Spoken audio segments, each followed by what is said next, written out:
पोट दुखतंय म्हणून 10वीतील मुलगी डॉक्टरकडे गेली. संपूर्ण महाराष्ट्रात खळबळ. असा प्रकार की बापाच्या पायाखालची जमीनच सरकली. राजस्थानमधील जयपूर येथे घडलेली ही घटना सुरुवातीला इतर सामान्य घटनांसारखीच वाटत होती. एका 14 वर्षीय मुलीला काही दिवसांपासून सतत पोटदुखी होत होती. पोट दुखणं, उलट्या होणं आणि जेवणात रस कमी होणं ही लक्षणं वाढत गेली आणि अखेर तिला रुग्णालयात नेण्याचा निर्णय घेण्यात आला. रुग्णालयात दाखल झाल्यानंतर डॉक्टरांनी सुरुवातीला सामान्य तपासण्या सुरू केल्या, कारण दिसायला हा साधा त्रास वाटत होता. पण पोटावर हात ठेवून तपासणी करताना काहीतरी वेगळं असल्याचा अंदाज डॉक्टरांना आला. दिवसेंदिवस मुलीचा त्रास वाढत होता. औषधी घेतल्यानंतरही फरक पडत नव्हता. कुटुंबीय चिंतेत होते. नेमकं काय होतंय हा प्रश्न सगळ्यांनाच पडला होता.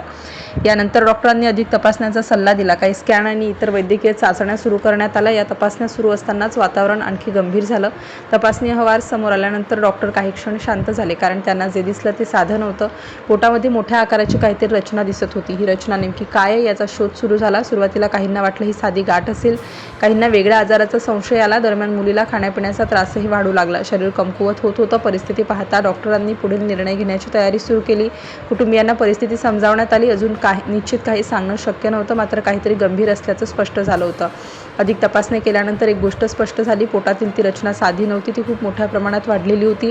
डॉक्टरांनी पुढचा पर्याय म्हणून शस्त्रक्रियेचा विचार सुरू केला, कारण विलंब केल्यास धोका वाढू शकत होता. शस्त्रक्रियेची तयारी सुरू झाली. तज्ज्ञांची टीम तयार करण्यात आली, कारण हे प्रकरण साधं नव्हतं. ऑपरेशन थिएटरमध्ये सर्व तयारी पूर्ण झाली. डॉक्टरांसमोर मोठं आव्हान होतं. नेमकं काय बाहेर येणार याची पूर्ण कल्पना कोणालाच नव्हती. शस्त्रक्रिया सुरू झाली. वेळ पुढे सरकत होती. डॉक्टर काळजीपूर्वक काम करत होते. काही वेळानंतर डॉक्टरांना स्पष्टपणे दिसू लागलं की पोटात असलेली गोष्ट अपेक्षेपेक्षा खूप मोठी आहे. हळूहळू ती बाहेर काढण्याची प्रक्रिया सुरू झाली. डॉक्टरांसाठी हे तांत्रिकदृष्ट्या कठीण काम होतं. पोटातून बाहेर येणारी गोष्ट पाहून उपस्थित वैद्यकीय कर्मचाऱ्यांनाही आश्चर्य वाटलं, कारण हा प्रकार रोज दिसणाऱ्यांपैकी नव्हता. शस्त्रक्रिया सुरू होती. डॉक्टर प्रत्येक टप्प्यावर काळजी घेत होते, कारण आतड्यांपर्यंतही परिणाम झाल्याची शक्यता होती. बराच वेळ प्रयत्न केल्यानंतर अखेर ती संपूर्ण रचना बाहेर काढण्यात डॉक्टरांना यश आलं. यानंतर त्या रचनेची तपासणी करण्यात आली आणि तिथेच सगळ्यांना खरी गोष्ट समजू लागली. डॉक्टरांनी मुलीच्या सवयींबद्दल विचारणा सुरू केली. त्यानंतर हळूहळू काही गोष्टी समोर येऊ लागल्या. घरच्यांनी सांगितलेल्या काही सवयींनी डॉक्टरांचा संशय अधिक वाढवला. असं समोर आलं की बराच काळ मुलगी खाण्यायोग्य नसलेल्या वस्तू तोंडात टाकत होती. या सवयी साध्या नव्हत्या. अनेकदा माती, खडू, धागे, लाकडाचे छोटे तुकडे आणि अशा अनेक वस्तू ती खात असल्याचं समोर आलं. डॉक्टरांच्या मते ही सवय एका विशिष्ट मानसिक आणि वर्तनाशी संबंधित समस्येशी जोडली जाऊ शकते. पोटात तयार झालेली ती मोठी रचना म्हणजे शरीरात दीर्घकाळ जमा होत गेलेल्या या वस्तूंचा परिणाम होता.